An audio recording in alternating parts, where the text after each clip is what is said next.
Srinagar smart city अहदेदारों का जहां पर यह मानना है कि काम इस वक्त जो है जोरों शोर से इस टाइम पे चल रहा है, वहीं पर इस चीज को लेकर काफी ज्यादा नुक्ताचीनी भी हो रही है।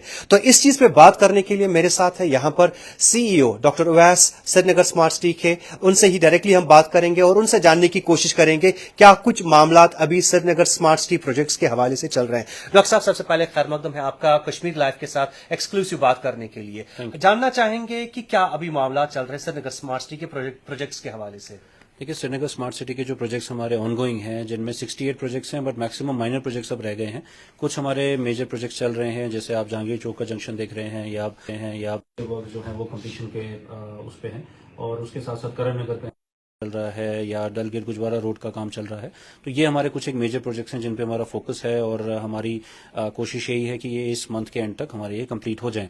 और इनमें भी इनको भी हमने इस तरह डिवाइड किया है कि हमारा पहले से ही हमारी ये प्लानिंग थी कि जो रोड सरफेस है वो सबसे पहले तैयार हो जाए। उसमें जो भी हमें अंडरग्राउंड केबलिंग करनी थी, ड्रेनेज सिस्टम करना था, वो सब हमने इनिशियली जब सर्दियों में जब थोड़ा ट्रैफिक लोड भी कम रहता है वो तब हमने करके कंप्लीट कर दिया।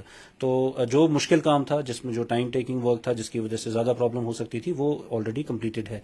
अब जो हमारा जो रोड सरफेस है वो that is ready for macadamization. And जैसे ही हमें मौसम क्लियर मिलता है, इनफैक्ट आज भी हमारे पेवर्स वगैरह रेडी थे, और हम ये उम्मीद कर रहे थे कि अगर रेनफॉल नहीं होता है, जैसे रात को प्रेडिक्शन ज्यादा रेनफॉल का था, वैसा नहीं हुआ, हमें लगा दिन में भी नहीं होगा, तो we could have started with the मैग्डमाइजेशन।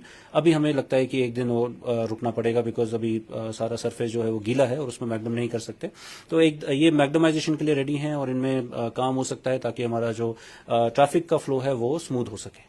Doctor साहब, लोग नुक्ताचीनी कर रहे हैं रोड विड्थ के हवाले से, बोल रहे हैं कि कैरेज विड्थ जो थी उसे कम किया गया है, फुटपाथ्स को बड़ा बनाया गया है। क्या कहेंगे आप इस चीज को लेकर। देखिए, सबसे पहले तो मैं बताना चाहूंगा, ये जो पूरी प्लानिंग रहती है इसमें हमारे अर्बन प्लानर्स जो ट्रांसपोर्टर्स हैं वो साथ में जुड़े रहते हैं, और उसके बाद बाकी महकमे हैं उनसे भी एडवाइस ली जाती है। हमारे डिस्ट्रिक्ट एडमिनिस्ट्रेशन हो, हमारे ट्रैफिक डिपार्टमेंट हो, बाकी सब हो। तो जो भी अभी तक स्मार्ट सिटी का काम हुआ है वो उन सब चीज़ों को मद्देनजर रखते हुए हुआ है कि वहाँ पे ट्रैफिक फ्लो को कैसे रखना है। ट्रैफिक फ्लो को स्मूथ रखना, उसको चलाते रहना, वो एसेंशियल होता है। और हमारे जो रोड्स हैं जहाँ पे आपको लगता है अब हमारी 2 लेन ट्रैफिक चलने के लिए है, तो वहाँ पे 2 लेन में ट्रैफिक ही चल रहा है प्रॉपरली। मतलब टोटल 4 लेन है, 2 लेन में एक तरफ, 2 लेन में दूसरी तरफ ट्रैफिक चलता है। तो traffic is flowing smoothly on those roads, because अब अननेसेसरी व्हीकल स्टॉपेज जो है, जो कि 3rd लेन में हुआ करती थी, वो नहीं है। उसकी जगह 3rd लेन में पार्किंग बेस बनाए गए हैं, कई जगहों पे वैसे वर्क किया गया है। और अब जैसे करण नगर की मैं बात करूंगा, जहां पे अभी काम हो रहा है, वहां पे अलॉन्ग विद ट्रेडर्स फेडरेशन उन लोगों के साथ मिलके, बाकी भी हमारे जितने भी एडवाइजर्स उनके साथ मिलके जो हमारी रोड विड्थ है उसको उतना ही रखा गया है जितना वो यूज में हमारा हो रहा था। और जहां पे अभी पहले भी, because it is a commercial area, वहां पे पार्किंग की इशू रहता था, और पार्किंग हमारी जो है वो कई बार मेन राइडिंग सरफेस पे आ जाती थी। पार्किंग के लिए अलग से बे बनाए गए हैं, तो जो हमारा राइडिंग सरफेस है वो ज्यादा स्मूथ निकल के आ रहा है। और अब जो है क्योंकि राइडिंग सरफेस पे पार्किंग करना मुमकिन नहीं है, तो वहां पे पार्किंग नहीं होती है, वो स्मूथली चलेगा। और पार्किंग के लिए स्पेशली बे बनाया गया है, जो कि हमारा एक आप कह सकते हैं कि 3rd लेन जो उसमें ऐड हुआ है। और जो फुटपाथ और जो बाकी एरियाज है जहां पे लोगों को पेडेस्ट्रियन को चलना होता है, वो भी प्रॉपर्ली डिजाइन किए गए हैं। जहां प्लाजा डिजाइन करना प्रॉपर्ली किया गया है। और इसी तरह हमारा एक और प्रोजेक्ट है जहांगीर चौक का, जिसमें जो हमारा इरेगुलर जहांगीर चौक था, जिसकी वजह से इश्यूज आते थे, उसमें आप देखेंगे अब जब ये एक बार कंप्लीट होकर निकलता है, आप देखेंगे इसमें राइडिंग सरफेस पहले से ज्यादा निकल के आएगी, क्योंकि ये this is going to be free from, हमने बस स्टॉपेज के लिए प्रॉपर एक जगह बनाई है जहां पे बस रुक सकती हैं, बसेस को वहां पे रुकने की जरूरत नहीं रहेगी, फ्लो चलने में इजी रहेगा। और जब हम ऑन ग्राउंड भी देखते हैं, जो हमारा अभी जो काम चल रहा है, हम ड्यूरिंग एग्जीक्यूशन ऑफ वर्क भी हमने देखा, जहां पे हमें जरूरत पड़ी हमने विड्थ को और भी ज्यादा इंक्रीज या डिक्रीज किया है। सो मोस्टली वो इंक्रीज ही हुआ है, और वो इसीलिए होता है कि जो हमारा स्मूथ फ्लो ऑफ ट्रैफिक है वो हिंडर ना हो। तो ये प्रॉपर प्लानिंग के साथ है। ऐसा नहीं है कि कहीं पे कि आपको जिस पे एक्चुअली गाड़ियां चल रही हैं वो रोड रिड्यूस होती है, बल्कि बाकी एमिनिटीज भी साथ साथ में बन जाती हैं, जैसे पार्किंग बेस है, या फिर आप अभी हमारे प्रोजेक्ट्स में देखेंगे जहां पे रोड विड्थ हमने एक्चुअली इंक्रीज की। डॉक्टर साहब, मैं यहाँ पर आपको रोकना चाहूंगा। लोगों का ये कहना है कि जो डिगिंग है वो रिलेंटलेसली की गई, पहले ही उसमें कोई प्लानिंग नहीं थी, जिसकी वजह से ट्रैफिक जैम्स जो है नजर आ रहा है। स्पेशली इसमें जो सफर हो रहे हैं, ambulance movement, emergency vehicle movement, college going students, school going students, वो इफेक्ट हो रहे हैं। क्या कहेंगे आप इस चीज को लेकर। देखिए, मैं आपको फिर ये बताना को फिर मैक्सिमम हमारा डिगिंग वर्क बीन कंप्लीटेड, और वो उसी टाइम किया गया प्रॉपर प्लानिंग के साथ जब ट्रैफिक मूवमेंट, ट्रैफिक लोड सड़कों पे कम होता है। यानी हमने विंटर्स में देखा ट्रैफिक मूवमेंट लोड कम रहता है, तो maximum digging work, the work which required actually stoppage of 100% of traffic, वो हमारा ऑलरेडी कंप्लीटेड है और वो प्लान्ड वे में किया गया है। ये कहना गलत रहेगा कि प्लानिंग नहीं है, हर चीज को उसी तरह से प्रायोरिटी दी जाती है ताकि प्लान्ड वे में वो कंप्लीट हो जाए। दूसरा, जो हमारा अभी जो काम चल रहा है, कहीं कहीं पे अभी फिनिशिंग वर्क बाकी रहा है, या कहीं पे ऐसा हुआ है कि थोड़ा सा वर्क की वजह से जहां पे हमें बैरिकेड लगाना पड़ता है और थोड़ा सा रोड विड्थ कम होती है और ट्रैफिक मूवमेंट स्लो होता है, तो तब हम डिस्कस करते हैं अलॉन्ग विद ट्रैफिक डिपार्टमेंट और हम थोड़े डाइवर्जन वगैरह वहां पे क्रिएट करवाते हैं ताकि जो ट्रैफिक मूवमेंट है उसको थोड़ा मुड़ के आना पड़ता है। बट ये है क्योंकि जब काम चल रहा होता है तो ये दिक्कतें आती हैं, मैं मानता हूं ट्रैफिक स्लो भी होता है, ये दिक्कतें आती हैं, लेकिन हमारी जो प्लानिंग थी वो इतनी मेटिकुलस थी कि हमारा इस मंथ में अभी मैग्डमाइजेशन के लिए we are ready and we are sure, I am sure अगर ये बारिशें और ये वाला मौसम अभी नहीं रहता तो हमारा अभी तक आप देखते हैं कि हमारे ये जो करण नगर वाला रोड है या जहांगीर चौक वाला है, ये बाकी स्ट्रेच है, इसमें मैग्डमाइजेशन हम कर चुके होते हैं, जो कि हम आने वाले अब 7-1 दिनों में कर लेंगे। डॉक्टर साहब, मेरा और एक इम्पोर्टेंट सवाल यहाँ पर रहेगा ड्रेनेज के हवाले से। कहीं पर भी अगर पानी की सतह, जो रिसेंटली रेनफॉल हुआ, जो ऑलमोस्ट एक फ्लड सिचुएशन इमर्ज हुई थी यहाँ पर कश्मीर में, जो फिर टल गई, ड्रेनेज को लेकर लोगों ने काफी ज्यादा सवाल किए। मैं आपसे जानना चाहूंगा, under Srinagar smart city project आपकी ड्रेन्स का क्या स्टेटस है? देखें, श्रीनगर स्मार्ट सिटी प्रोजेक्ट हमारे पास लिमिटेड एलोकेशन होती है, लिमिटेड प्रोजेक्ट्स उठाए गए हैं। पूरे श्रीनगर सिटी के वन गो पे नहीं उठाए जा सकते थे, ना ही पॉसिबल है, ना ही उतनी फंडिंग रहती है। पार्टली प्रोजेक्ट्स उठाए जाते हैं। तो जितने प्रोजेक्ट्स श्रीनगर स्मार्ट सिटी के अंदर एग्जीक्यूट हुए हैं, कहीं पे भी ड्रेनेज का कोई इशू नहीं आया, जो भी श्रीनगर स्मार्ट सिटी ने खुद प्रोजेक्ट एग्जीक्यूट किए हैं, क्योंकि drainage has been integral part of these projects. वो हमारी एमए रोड का प्रोजेक्ट है या लाल चौक के आसपास का एरिया है, आप देखें जो मेजरली आपको नजर आते हैं, वहां पे कहीं पे भी कोई ड्रेनेज का कोई फ्लॉ नहीं रहा है। इतने दिनों में जो बारिश भी हुई है, अनप्रेसिडेंटेड बारिश हुई, कई सारे हमारे लो लाइंग इलाके हैं जिनमें हमारा एसएमसी का जो ड्रेनेज विंग है वो वर्क करता रहा, जहां पे इनंडेशन भी हुई वाटर की। बट जहां तक स्मार्ट सिटी के प्रोजेक्ट्स की बात रही, उनमें वाटर इनंडेशन का इशू नहीं था। कुछ अगर कहीं पे कोई इशू आता भी है, कहीं क्लॉगिंग होती भी है, तो उसको क्लियर किया जाता है, वो एक रूटीन एक्सरसाइज है, मैं ये भी बताना चाहूंगा। बट हमें कोई इस तरह का इशू नहीं आया।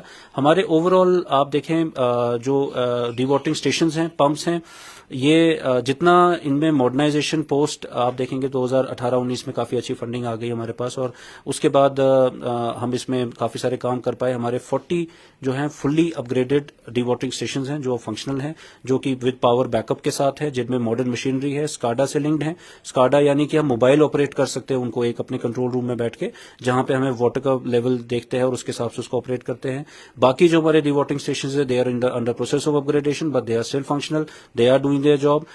वो सारे वहां पे काम कर रहे हैं। और जो हमारे पास डी वाटरिंग पंप्स हैं, उनकी भी तादाद अब हमने इंक्रीज की है, सो दैट जो हमारी कुछ ऐसी कॉलोनीज हैं जो कि ओवर द टाइम बन आई हैं, और अगर वो देखा जाए तो प्रॉपर्ली नॉर्म्स के ऊपर नहीं है, ड्रेनेज सिस्टम प्राइवेट कॉलोनीज में उस तरह से नहीं है, अगर कहीं पे कोई दिक्कत है तो उसके लिए हमारे पास डी वाटरिंग पंप्स भी हैं, वो भी हमने उनको तादाद और इंक्रीज की है। आने वाले दिन में अभी हमारे पास लगभग 150 के करीब डी वाटरिंग पंप्स हैं, आने वाले दिन में हम 200 और ऐड करने वाले हैं। तो we are sufficiently empowered as far as that is concern.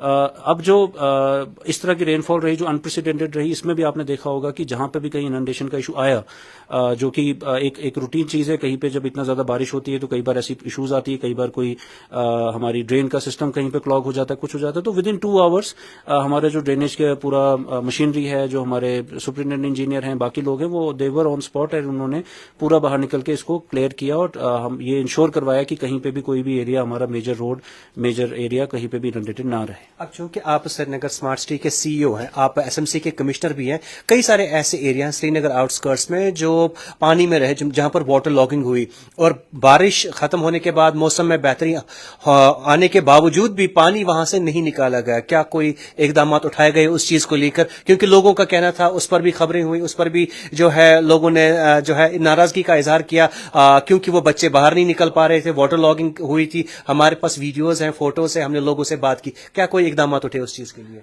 देखिए, एक तो इमीडिएट रिस्पांस होता है जो कि हमेशा एसएमसी की तरफ से रहा है, जो कि हम करते आए हैं, जिसमें हमारे जो डिवाटरिंग पंप्स हैं, जो मोबाइल डिवाटरिंग पंप्स हैं, ऐसा कोई एरिया नहीं था जहां पे कभी ये वाली प्रॉब्लम आ रही है और हमारे डिवाटरिंग पंप्स वहां पे ना स्टेशन हो। We have sufficient number of dewatering pumps, वहां पे स्टेशन थे, उन ड्रेन आउट भी किया गया है पानी। दूसरी एक बात रहती है कि जो हमारी जो कॉलोनीज की डेवलपमेंट है, अब हमारे पास प्रॉपर प्रोविजंस हैं जिसमें जो कॉलोनी डेवलप हो रही है, प्राइवेट कॉलोनी कहीं पे भी डेवलप हो रही है, that is to be developed under some norms, कि उसमें जो प्राइवेट कॉलोनी डेवलपर है that has to they have to provide proper drainage, they have to provide proper road width, जो कि यहाँ पे एक इशू रहा है। और अब since we have proper legislation, we have proper act implemented, और उसके ऊपर उसमें काम होने जा रहा है। अब जो भी कोई डेवलपर है उसको रेरा के साथ भी रजिस्टर होना है और वो सब कुछ भी करना है। आने वाले टाइम में तो हम ये मानते हैं कि इस चीज में सुधार हो जाएगा और ये वाली प्रॉब्लम जो है नई कॉलोनीज में नहीं आएगी। बट अब जहां पे एग्जिस्टिंग है, हमारे पास जो भी इस तरह की इश्यूज आए हैं, हमने उनको प्रायोरिटी बेसिस पे लिया है इस साल के प्लान में, जो हमारा कैपेक्स का प्लान रहता है, और जो भी हमारी फंडिंग प्रोविजन रहेगी उसमें प्रायोरिटी हमारी ये वाली कॉलोनीज जा रही हैं जिनमें हम अपना ड्रेनेज सिस्टम जो है कुछ न कुछ सेटअप करेंगे। बिसाइड्स दिस हमारे कुछ जगहों पे डिवाटरिंग स्टेशन की भी जरूरत है, क्योंकि वो एरियाज बाय टोपोग्राफी ही थोड़े से लो लाइंग है और उनमें पानी जमा होने का दिक्कत रहेगा अगर डिवाटरिंग स्टेशन प्रॉपर्ली ना हो। तो इसी तरह का कल भी हम एक साइट पे गए थे, वहां पे 14 करोड़ का डिवाटरिंग स्टेशन की जरूरत है। That we have kept in our plan. We are hopeful हो जाएगा, हमें जितनी कमिटमेंट मिली है कि हम उस पर काम शुरू कर पाएंगे इसी साल में। तो इस तरह करके अब जो हमारी प्लानिंग है, पहले भी रही है और अभी भी है, कि ये जितने भी एरियाज हैं वो टॉप प्रायोरिटी पे हम उन पे अपना ड्रेनेज का काम करवा सकें, ताकि ये आने वाले दिनों में इनको दिक्कत ना हो। और जो न्यू कॉलोनीज जो विच आर कमिंग अप, ये पब्लिक से भी एक अपील रहती है कि इस चीज को देख के आप अपना कहीं पे भी आप किसी कॉलोनी में जा रहे हैं, बस रहे हैं, तो ये चीज देखें, जो डेवलपर है, जो कॉलोनी बना रहा है, वो उसने इस चीजों का प्रोविजन रखा है नहीं रखा है। अगर रोड विड्थ इतनी कम होगी जिसमें ड्रेनेज भी निकालना मुश्किल होगा तो वो दिक्कत रहती है, उन चीजों का ध्यान रखें। और जो एग्जिस्टिंग है उसमें वी आर फुली केपेबल, हम इस प्रॉब्लम को हैंडल कर सकते हैं और हम लोग इसको प्लान में डाल रहे हैं। We are going to work on the drainage, जो हमारी प्राइवेट कॉलोनीज में जो इश्यूज आए हैं। मेरा आखिरी सवाल आपसे रहेगा डॉक्टर साहब, आखिर में शहर श्रीनगर के लोग आपसे ये जानना चाहेंगे कब उन्हें देखने एक राहत मिलेगी और वो मैग्नेमाइज्ड रोड्स पे गाड़ियां चला सकते हैं, डस्ट ये जो धूल खत्म हो जाएगी, मिट्टी सड़कों से खत्म हो जाएगी, कब ये वक्त आ जाएगा? मैं आपको ये अश्योर कर रहा हूँ कि द डे वी गेट हमारा जो ये जो सॉइल है ये अभी गीला है बिकॉज ऑफ रिसेंट रेनफॉल्स, जैसे ये क्लियर होता है and we are hopeful in next 3 days we'll start our macadamization and our major roads की जो मैग्नेमाइजेशन है it will be over in next 10 days to 12 days में आप देखेंगे कि हमारा ये जो जितने भी मेजर रोड सरफेस हैं जहां पे भी अभी पब्लिक को दिक्कत आ रही है बिकॉज ऑफ अनमैग्नेमाइज्ड रोड्स, वो पूरी तरह दूर हो जाएगी। तो आप अगर और ओवरऑल अगर आप छोटी छोटी रोड्स को भी लेना चाहें तो मेजर रोड्स हमारी जो है 15 दिन में देखेंगे, दे विल बी क्लियर, उनमें प्रॉपर्ली मैग्नेमाइज्ड होगा। और बाकी का जो हमारा बाई लेन्स का मैग्नेमाइजेशन है, बाकी सब है, वो तो हमारे थ्रू आउट सीजन चलता रहता है। चलिए, बहुत बहुत शुक्रिया। तो ये थे CEO Srinagar smart city doctor Uwais sahab, जिनका ये कहना है कि अगले 10 से 15 दिन के करीब जो है श्रीनगर रोड्स में जहां जहां पर भी इस टाइम पे काम चल रहा है, मेजरली मैग्नेमाइजेशन का वर्क उन पे स्टार्ट किया जाएगा। तो मजीद मालूमात और अपडेट्स के लिए आप देखते रहिए कश्मीर लाइव।